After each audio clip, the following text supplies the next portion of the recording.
Բարև ձեզ, սա ADTV հարցազրույցն է, ես հիմա զրուցելու եմ պատմական գիտությունների դոկտոր, պրոֆեսոր, թուրքագետ,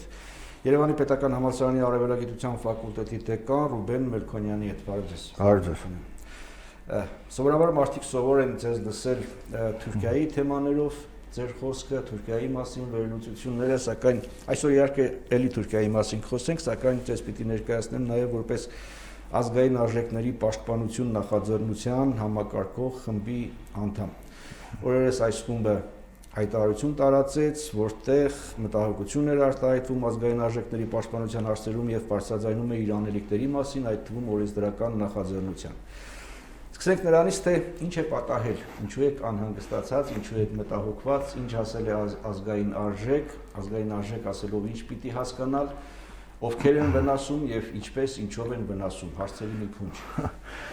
Փորձեմ այդ փնջին պատասխանել, առաջինը իհարկե ձեր խոսքում նշեցիք թուրքագետի եւ այս նախաձեռնության կապը փորձեմ ներկայացնել հայաստանցի կամ հայ թուրքագետի համար բնականաբար առաջնային է նաեւ պետության ազգի անվտանգության խնդիրները, որոնք բխում են նաև այդ սպառնալիքները հարևան երկու երկրներից հատկապես, եւ այս նախաձեռնությանը միանալու համար նաև ինձ համար առաջնային է եղել այդ սպառնալիքների ուղղակի կամ անուղղակի, այսպես ընդգրկումը կամ ընկալումը, եւ ես կարծում եմ, որ ազգային արժեքների վրա հարձակումները ուղղակի կամ անուղղակի ձեռնտու են Թուրքիային, Ադրբեջանին, երբեմն խրախուսվում են նրանց կողմից, այդ խրախուսումը կարող է լինել տեսանելի, ոչ տեսանելի, եւ եթե նույնիսկ այս կոնսպիրոլոգիայից վերանանքել, ապա Թուրքիային եւ Ադրբեջանին դիմադրելու համար, հաղթելու համար եւ այլն, մենք անպայմանորեն պետք է ազգային արժեքների վրա հենված լինենք եւ դա կարեւոր է։ Ընդ որում սրանք ոչ միայն լոզունգներ են ուղղված ապագային, այլև սրանք իրողություններ են, որոնք բխում են նաև մեր անցյալից, մեր պատմությունից եւ բազմաթիվ օրինակներ կան, երբ ազգային արժեքների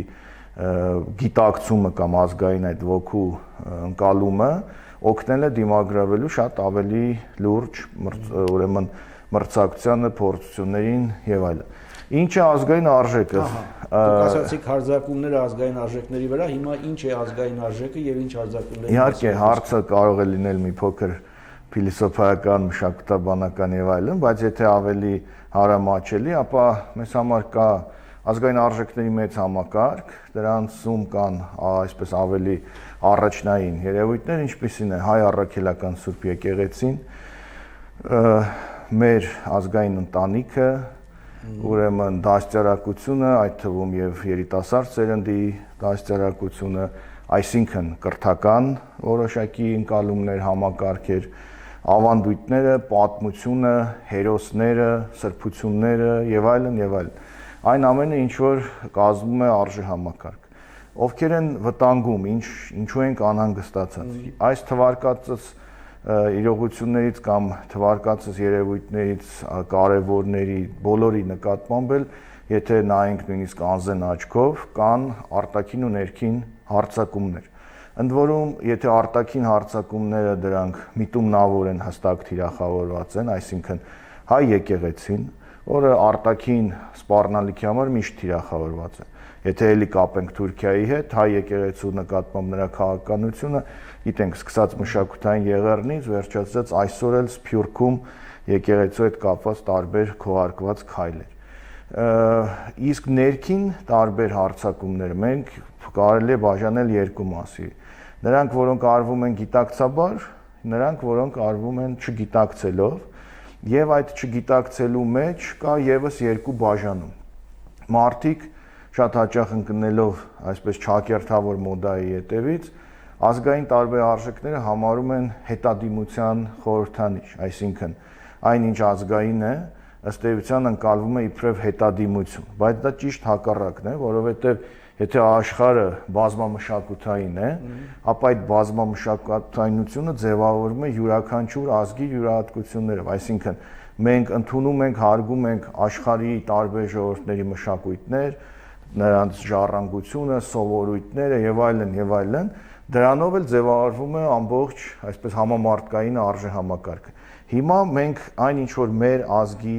ուրույն արժե համակարգն է, դա համարում ենք հետամնացություն, դրա փոխարեն փորձում ենք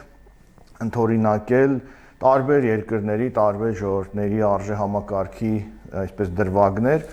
փորձելով հանդես գալ որպես ժամանակակից։ Ձեր ընդդիմախոսները ասենք այսպեսի հարց կտային, թե ընտանիք ազգային արժեք եք ասում, իսկ որ ազգում այդ ընտանիքը ազգային չի կամ որն է ապազգային ընտանիքը, կամ ինչ ասել է, որ ընտանիքը ազգային արժեք է։ Այսինքն ազգային հայկականը որն է, ոչ հայկականը եւ ապազգայինը որն է։ Տեսեք, մենք որպես այդ հարցի պատասխանը ավելի հստակ գտնենք, պետք է հասկանանք, թե մենք ինչ տարածաշրջանում ենք ապրում, ինչ պատմություն ունենք եւ ինչ մարտահրավերներ կան։ Եվ այն լոզունգները, որ ընտանիքը մեր ընդհանրապես հասարակության ամենակարևոր բջիջն է, մեր պարագայում շատ ավելի այդ կարևորությունը շեշտվում է, որովհետև ընտանիքը նաև մեր պետականություն չունենալու դարերի ընթացքում այդ պետականության գաղափարի միկրո կրողն է եղել իր բոլոր, այսպես ատրիբուտներով, պատրիարխալ եւ այլն եւ այլն եւ այլն։ Եվ հիմա այն ընկալումը, որ կա մեզ մոտ ընտանիքի, այսինքն հարգանք մեծի հանդեպ, նախ ընտանիքի ձևավորման, այսպես սկզբունքը, որ ընտանիքը կնոջ եւ տղամարդու կամավոր միասնություն է։ Հիմա սա մեր համար ընկալելի է որպես ազգային ընտանիք։ Տեսեք, այստեղ մեր համար ընկալելի, ասում եք ընտանիքի ձևավորումը հայ առաքելական եկեղեցում հայտնի հարցով Տերես Հնազանդես, այո։ Հիմա ասում են, չէ, դա հնացած է, հավասար իրավունքներ, հավասար հնարավորություններ կնոջ եւ տղամարդու եւ այլն եւ այլն։ Կամ ասենք մեր Քերդաստանում սեղանի վերևի հատվածում պիտի նստեր ընտանիքի տղամարդը մեծը։ Այո։ Չէ, կնոջ իրավունքներին չեն խախտում, կարող է տատը նստի կամ չգիտեմ։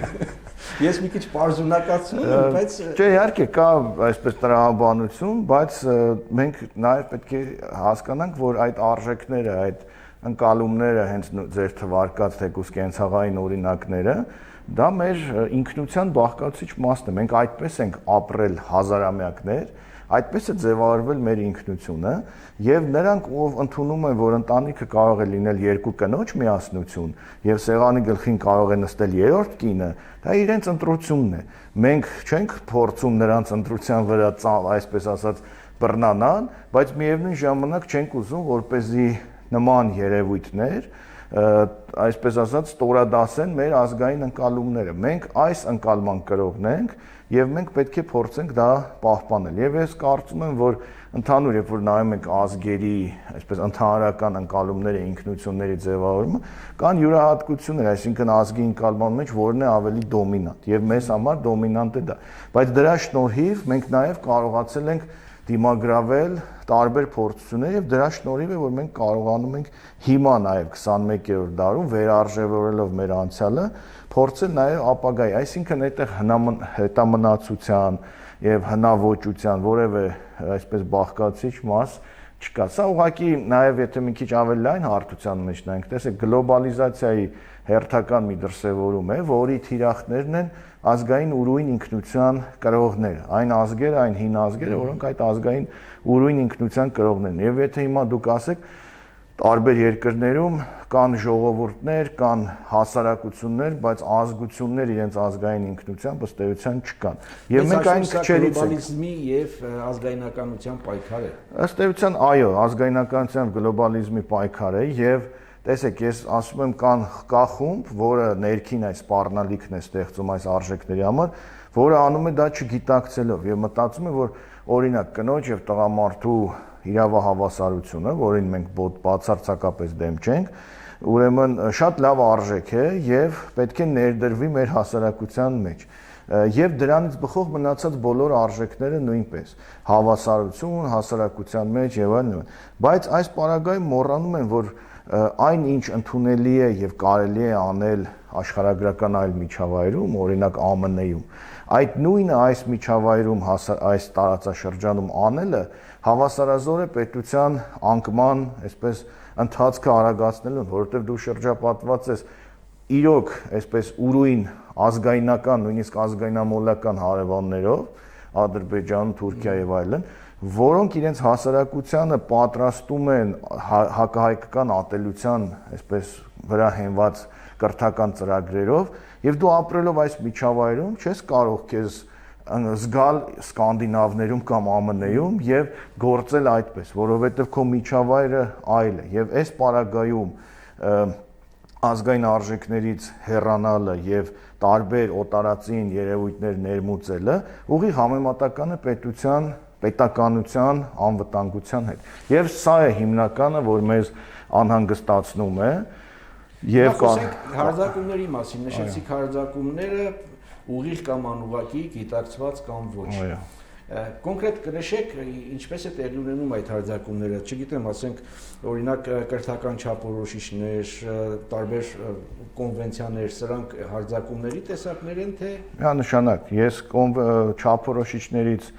հիմա ինչու եմ խուսափում խոսել, որովհետև այսպես համապատասխան նախարարությունը հայտարարել է, որ դա դեռ վերջնականը չէ, երբ որ կլինի վերջնական տարբերակը,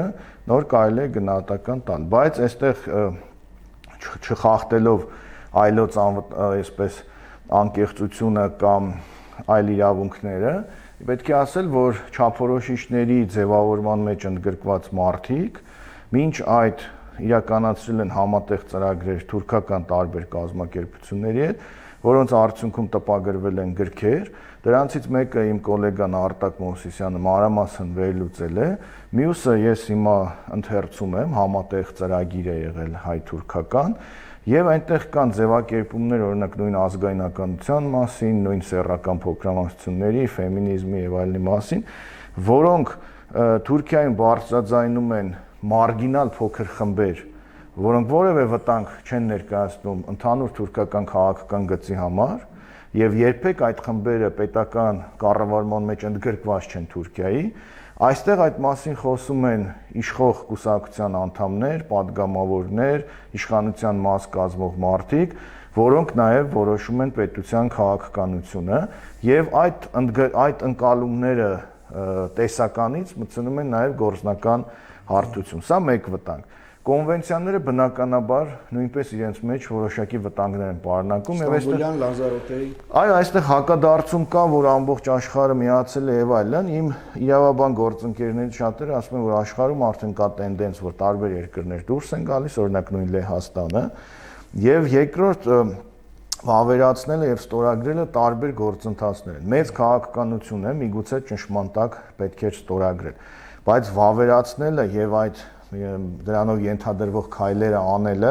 դրանք ինքնին իհարկե մեծ վտանգ են պարունակում եւ մենք պետք է հասկանանք, կշեռքի նժարին դնենք, թե որն է մեզ համար ավելի կարեւոր։ Եվ ի վերջո այն ազդակները, խոսելով էլի հարձակումների մասին, այն ազդակները, որ գնում են նաեւ պետական իշխանությունից, օրինակ Մեյլ Դալուզյանը իշխանության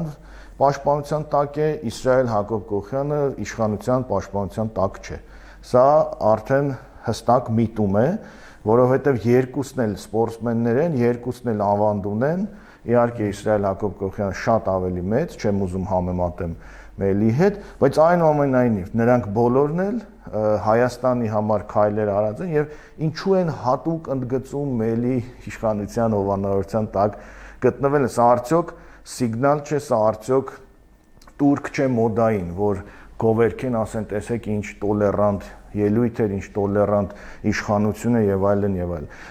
Եվ բազմաթիվ նման այսպես հարձակումներ եւ այլն։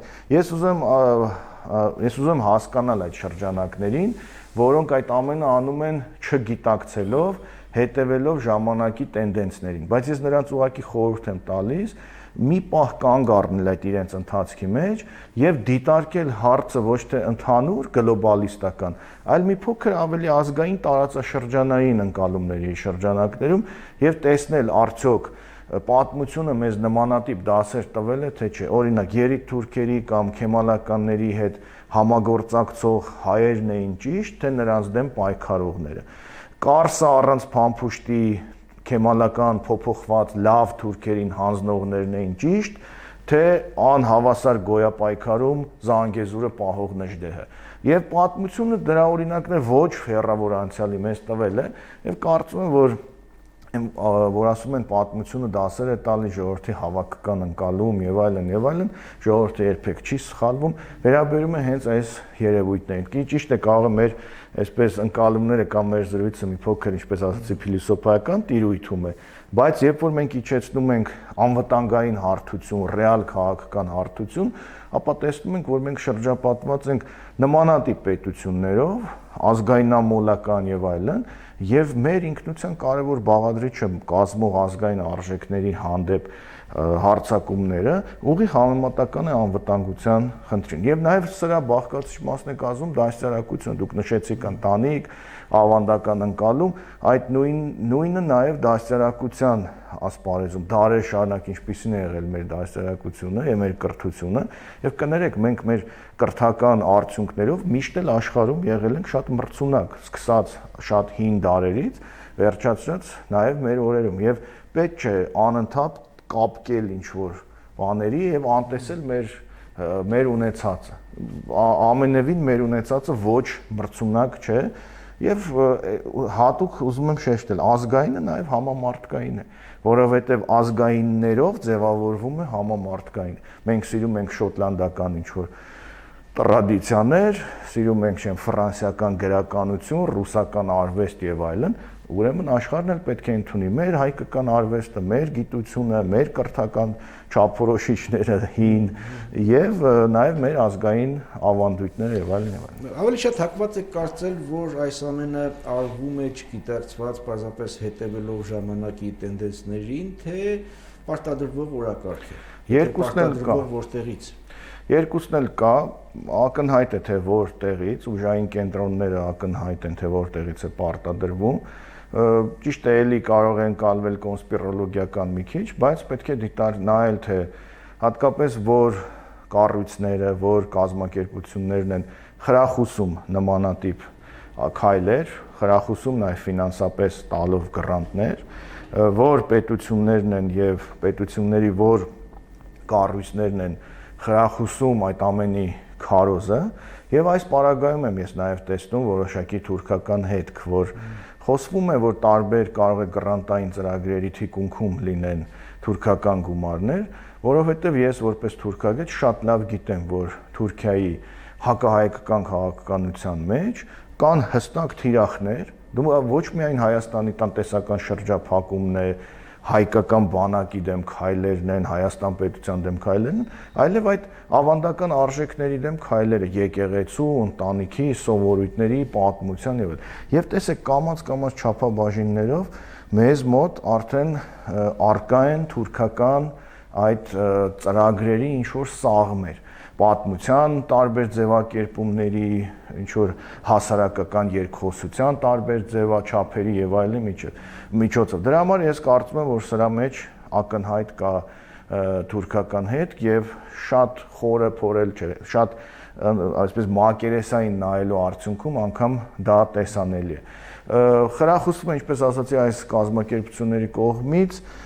իսկ անողները, իրականացնողները ես ուզում եմ հավատալ, որ մեծ մասամբ անում են չգիտակցելով, դրա համար նրանց անմեղության կանխավարկածը չեմ ուզում խախտել, բայց կան արդեն այդ ճանապարհին շատ խորացածներ եւ տարբեր կարմիր գծեր հատածներ, որոնց երևի ընկալման մեջ, մտածողության մեջ այլևս հնարավոր չէ փոխել այդ ամենը։ Եվ ցավոք սրտի էլի ուզում եմ կրկնել, այդ մարդիկ այսօր զբաղեցնում են պետական պատասխանատու տարբեր պաշտոններ եւ բնական է լինելով այդ ընկալման կրողներ, նրանք այդ տույնը պետք է անեն իրենց քաղաքականության մեջ, հասարակական գործունեության մեջ եւ այլն։ Շատ նույնիսկ անձամբ ճանաչելով մի քանիսին, ես կարող եմ վստահորեն ասել, որ մարդը ով իր աշխատանքային գործունեության նախորդ փուլում ինչպիսի արդյունքներ է ցուցաբերել, ինչպիսի ընկալում է ձեռք բերել կոլեկտիվում եւ ինչպիսի այսպես առաջնահերթություններ է սահմանել, որոնք բոլորը ըստ էության հակազգային են։ Ցեղասպանության ծաղրել, թուրքական դրոշի այրելը քննադատել, մեր ազգային հերոսներին քամահրանքով վերաբերել, այդ ամենը հետամնացություն համարել։ Հիմա այդ մարդիկ գրում են կրթության, գիտության օրենք, գրում են չափորոշիչ, գրում են, չգիտեմ, տարատեսակ այլ ուղեցույցեր եւ այլն ընդգրկված են այդ ոլորտներում, ինձ համար ակնհայտ է, որ այն ինչ որ նրանք կրում էին այն մտածողությունը իրենց գործունեության նախորդ փուլում, հիմա այդ ամենը շարունակում են նոր թափով։ Ինչ եք պատրաստվում անել։ Առաջին օրենսդրական նախաձեռնության մասին կար հայտարարություն։ Այո, քանի որ մեր նախաձեռնության մեջ ընդգրկված են նաև իրավաբաններ եւ այլն, մշակվել է օրենսդրական նախաձեռնություն, որը վերաբերում է 4 կետերի՝ հայ առաքելական Սուրբ եկեղեցու, մասնավորապես այդտեղ մեր քննադատները կարող են ասել սահմանադրությամբ եկեղեցուն տրված է առանձնահատուկ կարգավիճակ, սահմանադրությամբ նշված է, որ մարդու կյանքը բացարձակ արժեք է, բայց տարբեր օրենսգրքերական օրենսգրքով եւ այլն որոշում է, որ մարդու սպանությունը ինչպես է դատապարտվում։ Հիմա եկեղեցու պաշտպանությունը մենք ուզում ենք որպեսզի լինի նաեւ օրենսդրական նախաձեռնության, որ տարբեր կրոնական կառույցներ ինչ որ դրվագներում չունենան եկեղեցուն հավասար իրավունքներ, դրանից բխող տարբեր հետևանքներ։ Չի առաջանա։ Մտքի խրճի հավատի տաղանանքի հավասարություն։ Ես չեմ կարծում, ոչ, էլի հավասար են, ուղղակի հայ առաքելական եկեղեցին ազգային եկեղեցի է եւ դարեր շարունակ եւ հիմա էլ եղել է մեր պետականության, գաղափարի պահպանության առաջամարտիկը, գրողը եւ բնական է, որ մենք ազգային եկեղեցու նկատմամբ պետք է ունենանք տարբերակված մոտեցում։ Այսինքն խոսքը առանձին նոր կարգավիճակի մասին է, ոչ այնպեսին, ինչպեսին սովորական կրոնական կազմակերպություն։ Ոչ, դա կա սահմանադրությամբ, այս օրենսդրական նախաձեռնությամբ մենք ֆիքսում ենք, որ եկեղեցու կարգավիճակը տարբեր այլ օրենքներով չի կարող ավելի ցածր լինել, քան հիմա սահմանված է սահմանադրությամբ, եւ տարբեր այլ կառույցներ չեն կարող եկեղեցուն հավասար իրավունքներ ունենալ։ Եկեղեցու պաշտպանության խնդիրն է, իդեպ մենք բոլորս էլ տեսնում ենք, որ եկեղեցու վրա կա բացահայտ հարձակում, դա կարող է լինել եկեղեցու պատմության առարկայի շրջանակներում, դա կարող է լինել առանձին հոգևորականների վրա հարձակումներ, բայց եթե դրանք նախկինում ինչ որ քաղ ակտիվիստներ էին անում, հիմա երբեմն նաև պետական պաշտոնյաներ կարող են վիրավորել ազգային եկեղեցու տարբեր պատասխանատուներին, որը կարծում եմ ընդունելի չէ, անկախ նրանից այդ քննադատության մեջ օբյեկտիվ է այսպես հիմնավորումը, թե ոչ։ Մյուսը վերաբերում է ընտանիքին, որով մենք օրենսդրական նախաձեռնությամբ ուղղակի առաջարկում ենք, որ ընտանիքը ձևավորում է կնոջ եւ տղամարդու համատեղ միասնությամբ եւ երկու տղամարդու, երկու կնոջ միջև ընտանիք չի կարող լինել, ինչու է սա շեշտ տվում, որովհետև ձեր նշած տարբեր կոնվենցիաների, բացատրությունների, հիմնավորումների մեջ կան տարբեր ձևակերպումներ, զույգ ձևակերպումը եւ այլն, զուգընկեր ձևակերպումները, որոնք փորձում են հավասարեցնել ընտանիք կարգավիճակին, դրանից բխեցնելով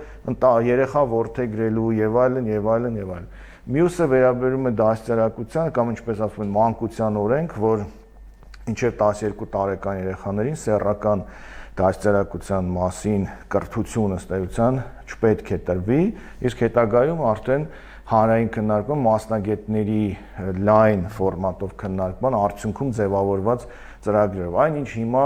աղմուկ է բարձրացել հասարակության մեջ եւ նախարարությունը հերքում է, ասում է սուտ է, այդպիսի բան չկա եւ այլն, բայց պետք է տեսնեն նախարարությունը եւ նույն նախարարը ԿԳՄՍ-ը, որ եթե կա դժգոհություն, եթե կա այսպես աղմուկ,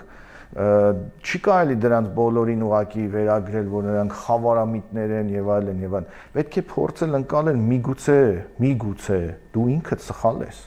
կամ քո նախարարությունը միգուցե սխալ է արել, անսխալական մարդիկ չկան եւ այդ անսխալականության բարդույթով առաջնորդվողները չեմ կարծում, որ ճիշտ ճանապարհով են գնում, այսինքն կա խնդիր եւ սա նաեւ ապացուցում է ոչ ճիշտ կոմունիկացիան մասնագիտական շրջանակների եւ պատասխանատուների միջեւ եւ այնտեղ նաեւ մեր օրենսդրական նախաձեռնության մեջ կան օրինակ եկեղեցու օրինակ սրբերի մասին, որ սրբերի անուններով չի կարելի դնել այսպես ձեռնարկատիրական կառույցներ, չի կարող դնել Մաշտոցի շաուրմա եւ այլն, որովհետեւ Մաշտոցը սուրբ է եւ մեր սուրբն է եւ նաեւ հերոսները, սրբերը չեն կարող լինել մանրապատումների, տարատեսակ հումորային հաղորդումների հերոսներ, որովհետեւ երիտասարդ հասարակության մեջ փաստորեն մեր ազգային սրբերը, մեր ազգային հերոսները ավելի շուտ ընկալվում են որպես մանրապատումների հերոսներ, քան թե մեր սրբեր ազգի նվիրյալներ եւ բազմաթիվ այլ ուրեմն առաջարկություններ, իսկ ինչ ենք անելու հիմա մենք մշակելուց հետո օրենսդրական նախաձեռնությունը ուղարկում ենք տարբեր շահագրգիռ կազմակերպությունների, անհատների եւ այլն, մոտ 3 շաբաթ հավաքելու ենք կարծիքներ, փորձելու ենք այսպես այդ օրենսդրական նախաձեռնությունը ավելի բարելավել եւ դրանից հետո սկսելու ենք ստորագրահավաք, հստակ ուրեմն առաջարկով պահանջով ամբողջ Հայաստանում ստորագրահավաք, դրանից հետո այդ մեր օրենսդրական նախաձեռնությունը իրավաբանները կներկայացնեն կամ ազգային ժողովին կամ կառավարությանը դրանց կցելով այդ ստորագրությունները, որոնք մենք հավաքելու ենք, մենք ակնկալում ենք բավական շատ ստորագրություններ, որովհետև սա չունի ոչ քաղաքական պատկանելություն, ոչ բիզնես շահ, ոչ այլ, սա բոլորիս խնդիրն է եւ այստեղ բաժանումներ սևերի, սպիտակների եւ այլն չի կարող լինել։ Այս համատեքստում մեր հարևան երկրներում դուք մի փոքր շոշափեցիք ինչ է կատարվում եւ ինչպես են իրենք վերաբերում այս խնդիրներին։ Էրդողանի հրամանով Ստամբուլում եւս մեկ եկեղեցիկ վերապացվի որպես մզկիթ, հա, ինչ խնդիր է լուծում սա։ Տեսեք, օրինակ Թուրքիայում, դե երկու երկրներում են Թուրքիայում եւ Ադրբեջանում գնում է ազգայնամոլության ծաղկում, ընդ որում դա եւ կրթական համակարգում, եւ հասարակական կյանքում, եւ քաղաքական կյանքում, եւ բնականաբար թուրքական, ադրբեջանական ազգայնամոլության թիրախներից առաջինը Հայաստանն է, հայությունն է եւ այլն։ Թուրքիայի պարագայում տեսնում ենք հետեւյալը. իսլամական ազգայնամոլության աճ, որի շրջանակներում այո եկեղեցիները վերածվում են մզկիթի եւ դրանք սիմվոլիկ արարքներ են, այսինքն Թուրքիան մզկիթի կարիք չունի, Թուրքիայում հազարավոր մզկիթներ են կառուցվում, բայց սիմվոլիկ հաղթանակ, իսլամի հաղթանակ քրիստոնեության նկատմամբ, գերազանցությունը, այո, հին եկեղեցիների ուրեմն վերածումը մզկիթների, իդեպ շատ է խոսում հունական եկեղեցիների մասին, Սուրբ Սոֆիայի տաճարի մասին, բայց հիշենք, որ Անիի մայր տաճարը նույնպես օֆիցիալ կարգավիճակը նրա մզկիթի կարգավիճակ ունի եւ հիմք է ընդունված 11-րդ դարում սելջուկների արշավանքի ժամանակ Անիի գրավումից հետո եկեղեցու մզկիթի վերածել է եւ ուրեմն 11-րդ դարի վրա հղում տալով այսօր Անիի մայր տաճարը համապատասխան փաստաթղթերով կոչվում է մզկիթ, ուրեմն Ֆեթե ջամի, եթե չեմ սխալվում, մյուսը որ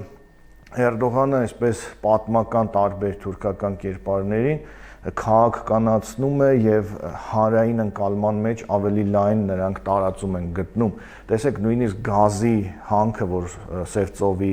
ընդերքում հայտնաբերեցին, այդ հայտնաբերող հետախուզական նավերի անունները կրում էին թուրք սուլթանների անունները, Սուլթան Մեհմեդի, որը Ստամբուլի նվաճողն է, Սուլթան Սելիմի, Սուլթան Սուլեյմանի։ Եվ երբ որ լսում ենք Էրդողանի խոսքը, նա ասում է, մեզ այս գազը պարգևեց Սուլթան Մեհմեդը, որին օգնում էր Սուլթան Սելիմը եւ նրան էլ Սուլթան Սուլեյմանը։ Սրանք նավերի մասին է խոսքը, բայց հասարակությունը եւս մեկ անգամ վերարժևորում է իր հերոսներին։ Իսկ մեզ մոտ տեղի է ունենում ճիշտ հակառակը, եթե այնտեղ Սուլթան Մեհմեդը դառնում է հերոսության նոր գազայի հանք պարգևելու առարկա, մեզ մոտ Վարդան Մամիկոնյանը շարունակում է մնալ ծաղրանքի եւ տարբեր այսպես առարկաներ, ծիծաղաշարժ պատմությունների հերոս եւ այլն։ Եվ կարծում եմ, որ այս կոնտեքստում թուրքական կեղծ պատմագրությունը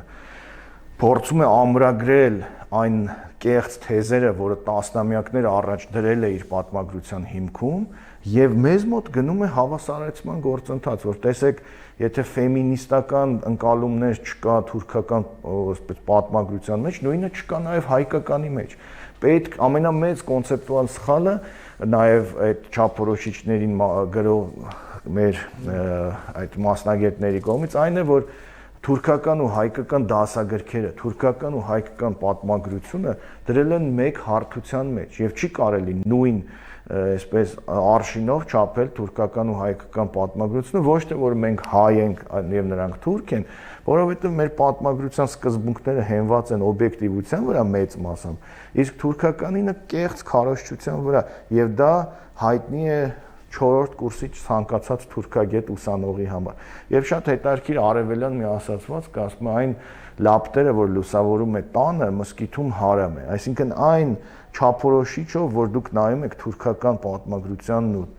ազգայնականության թուրքական ընկալման, այդ նույնով հայկականին նայելը ճիշտ չէ առնվազն։ Շնորհակալ եմ զրույցի համար։ Ակալց։